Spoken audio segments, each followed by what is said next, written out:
I went to the dollar store for last minute holiday decorations, and you know what that means. $2 blaster. Let's go.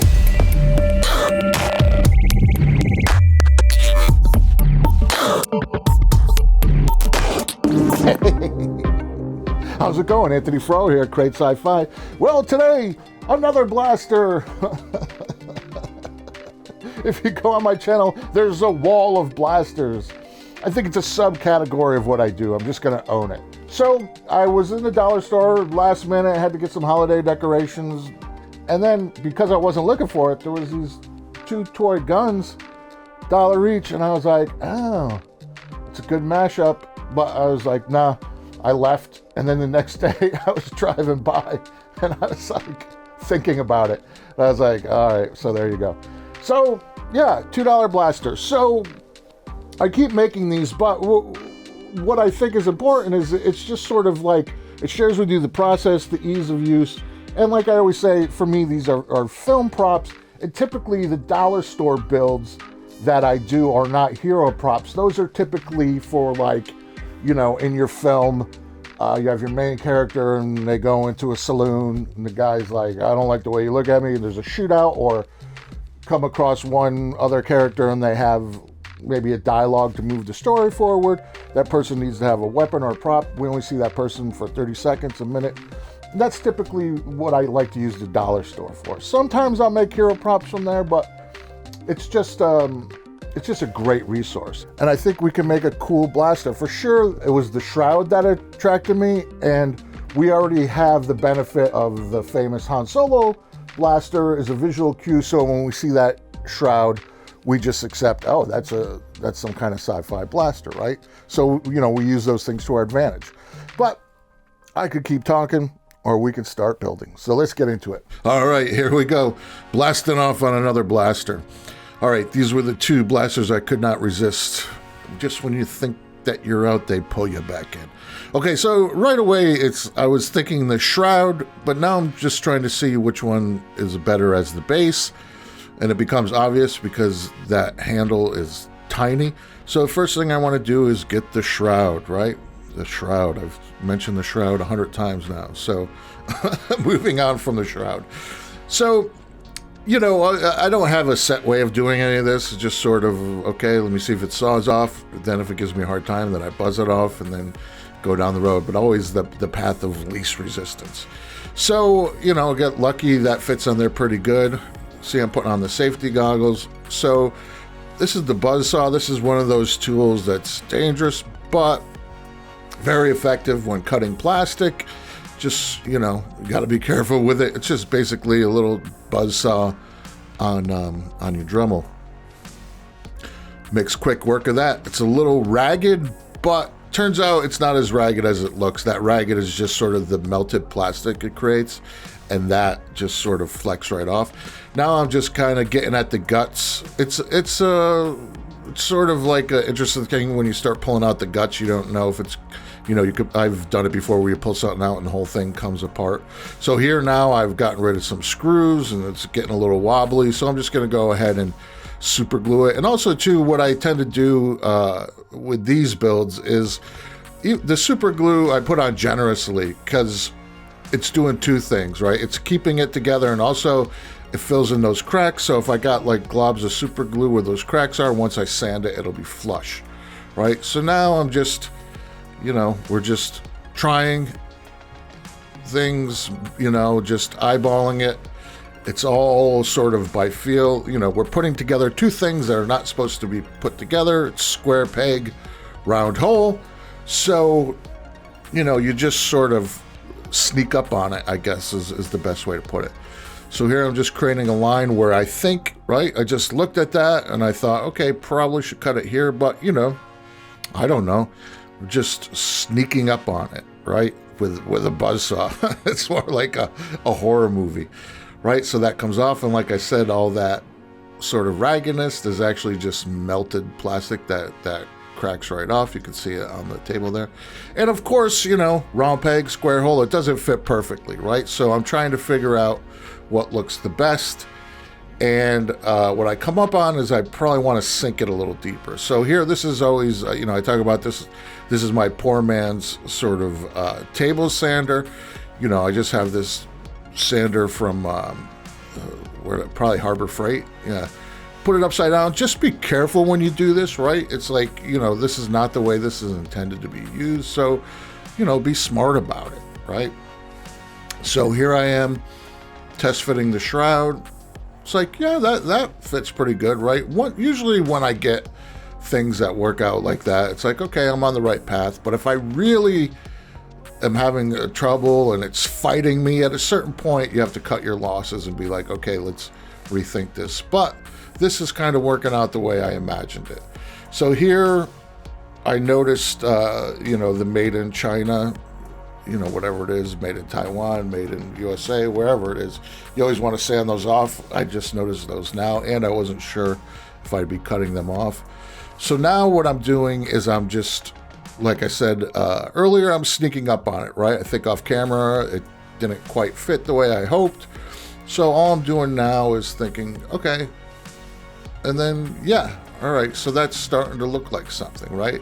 I sawed off that magazine on the bottom.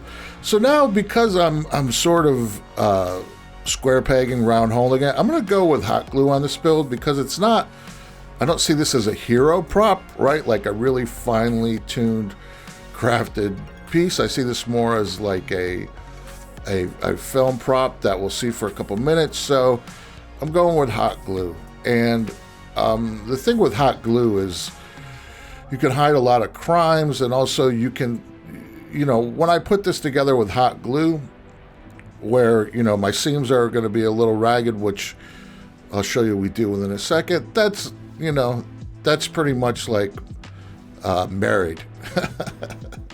And then also, too, what I do on these types of builds, like these $2 bills, is you always want to fill the screw holes. That's a huge thing. Like, you just have to do that.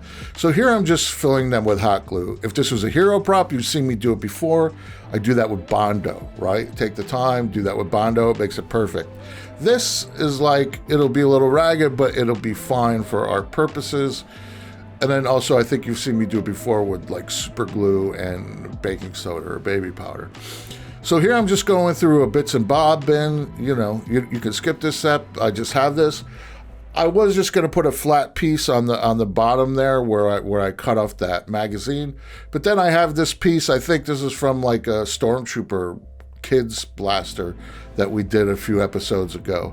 I'm like, oh, this could be interesting. So it's that simple, right? It's like, if that was in there, is basically the right size, glue it on there. If I didn't have that, I wouldn't have done that. I would probably just put a flat piece of plastic on there or something.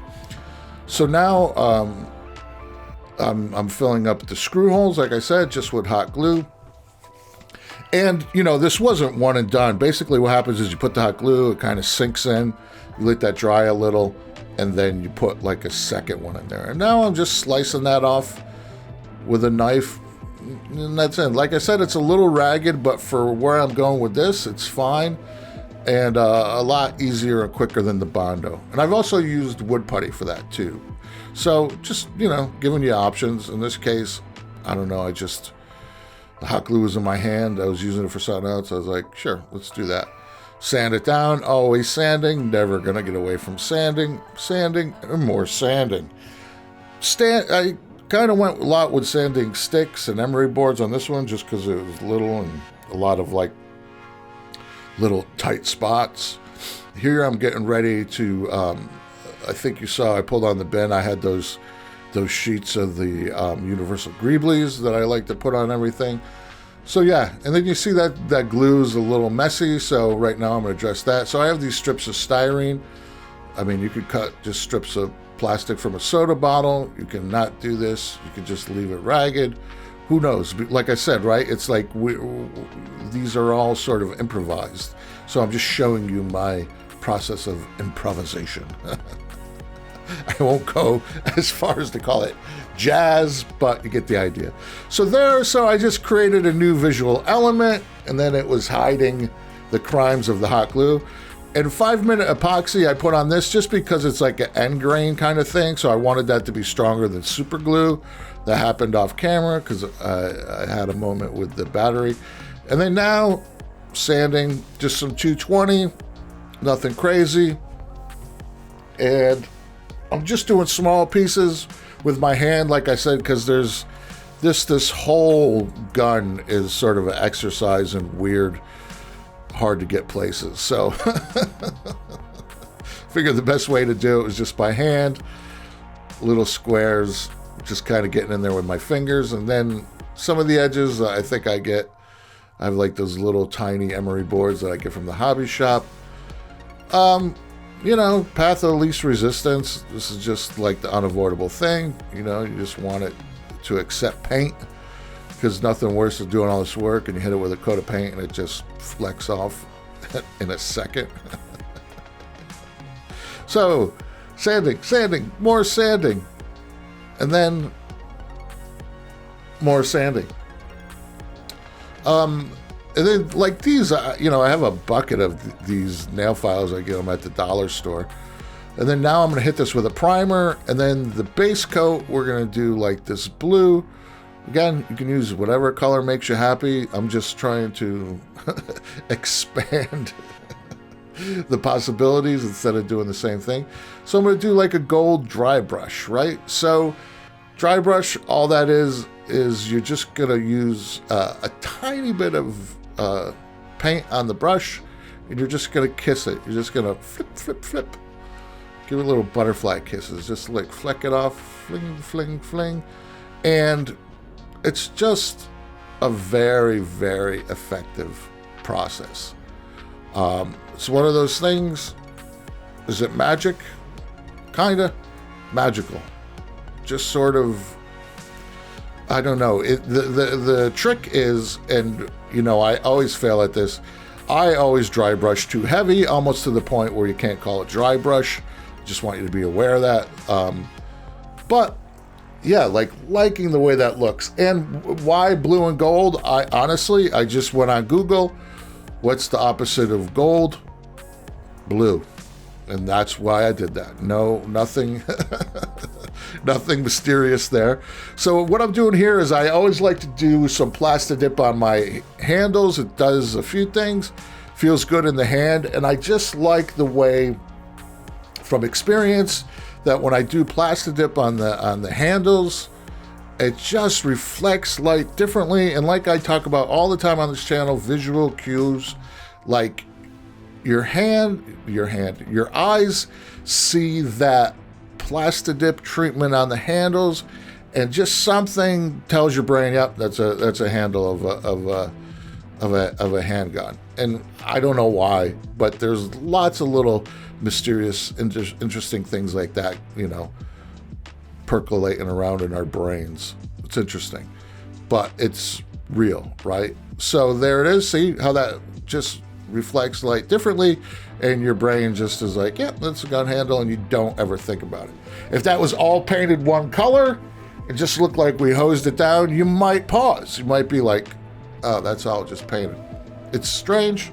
I don't question these things, but I know they're real. So here, I talk about this all the time, is what really sells this, especially on film, is just multiple colors, right? Never just have it be one color. That's never going to look right, you know, unless you're doing like something really stylized, like, you know, like a Lego thing, or, you know, like a comedy or, but, you know, I think that's rare. So all I'm doing now is I just do little flecks of like blue, purple, red. Why did I pick those colors? Just because I had them handy. That's it.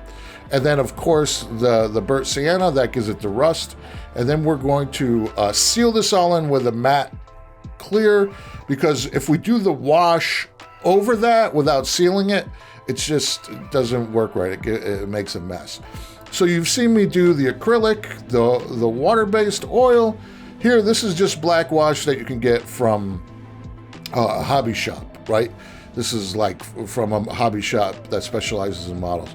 And if you smell it, it's not water. It's definitely like a paint thinner or like a turpentine, something in there, some kind of chemical. But I'm doing this just to mix it up a little. I found that I like it better. Typically what you do is you sludge it on there, then it goes in the cracks and crevices, and you pull it off. But what I found over the years, what I like is I pat it down. I don't wipe it, I pat it down. It sounds like a small difference, but it's a huge difference. And by patting it down, I kind of get this sort of black, if it was digital, it's like a misting, right? And I just like the way that looks because I find that it mutes everything, and then it grounds it, and it makes it look like a real world object. Yeah, and liking the way that looks. And then another, like sanding, clear coat. And here's the beauty shots. Really like the way that came out. The gold and the blue is cool. Then you see like the rust and the purples, very subtle, but the camera picks them up. Look at that shroud. It makes it look serious, right? And then we'll just take one last look at that. And come on, I mean, $2 and some time. Can't do better than that, I don't think. Yeah, right? And again, it's all about that shroud as far as like selling it, right? So very happy with the way that turned out. Also, too, for myself, I make so many of these, I'm trying to get away from my sort of tried and true color scheme that I like to do with the black and the silver. So I like the blue and the gold, but again, we put all those colors on there, and that came out really good. I'm really happy with that. Has a good feel, got the grip. So I guess the only thing left to do now is fire it up. I feel like I'm a little close to the camera. Let's move you back. Don't want anybody to get hurt, right? All right, so how does this one turn on? I never know. I think there it is right there. Oh, it's hot. All right, here we go. Let's see what this does. Whoa! Over lunch. Yeah, real happy with that. Well, I hope you found something in that video that will help you. Like I said, for me, these are film props. Maybe for you, it's cosplay. Maybe you like to collect this stuff, or maybe it's just a weekend project. But as always, hope you found it useful. Please leave a comment. Love to read the comments. Always get great feedback from you guys. And remember to check out the merch shop. Today I got the hat on. We got the hats. We got the t-shirts. Buying the merch really helps the channel. And, I never say, make sure to sub, but, if you're not a subscriber and you've been watching these videos, subscribe. It helps. Or not. But remember, I'm just here to help make sci-fi.